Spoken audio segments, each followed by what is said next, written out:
I've got my big box that's been soaking here with a load of cardboard in it. So now I've got a kind of cardboard pulp in here, like wet, mushy cardboard. I want to make some bird nest boxes. I had this idea because we have a lot of birds that nest at the farm. We have some swallows, which are a lovely kind of bird that migrates from Africa to England, and they nest here in the summer. But they always make their nests in old buildings, and we've got a few nest sites that they always come to, but they're inside the old barns, and we are eventually going to need to repair these buildings because they're falling down, and to stop them collapsing they need to be mended. And when we do that, I'm not sure that the swallows will be able to keep going in and making their nests. I don't want them to just leave. They probably have an ancestral sort of connection with this farm and the specific nest sites that they use. And while they might not be able to carry on using those nests forever, I want them to transition over now to other nest sites on the farm so that they can continue coming here for generations. That's really important to me. So the thing about swallows is that they don't nest in boxes. They make these kind of weird little shelves out of mud, which I think they get in their mouths and then they spit out the mud and it dries into a hard sort of cup that they make their nest inside of.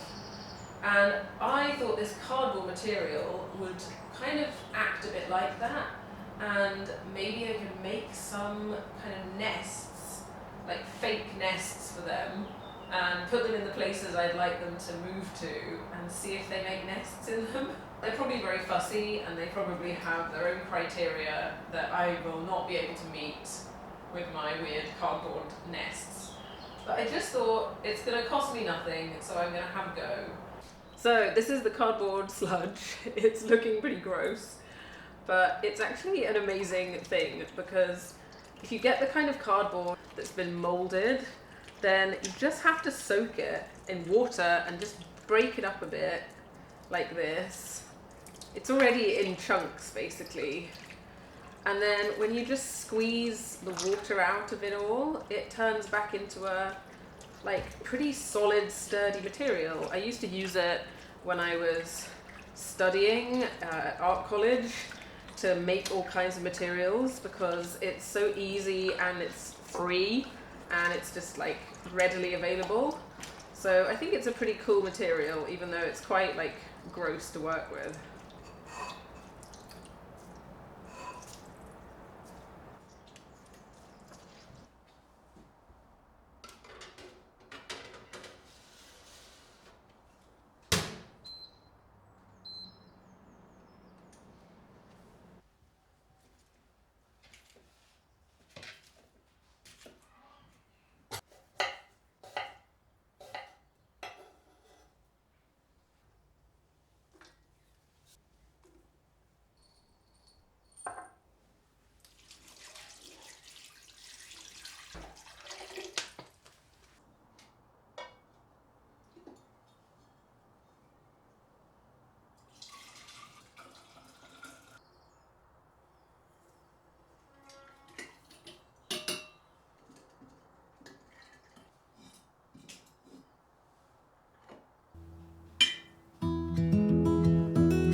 actually always thought that the best part of this plant was the leaves, but I recently read that apparently the stems are really good.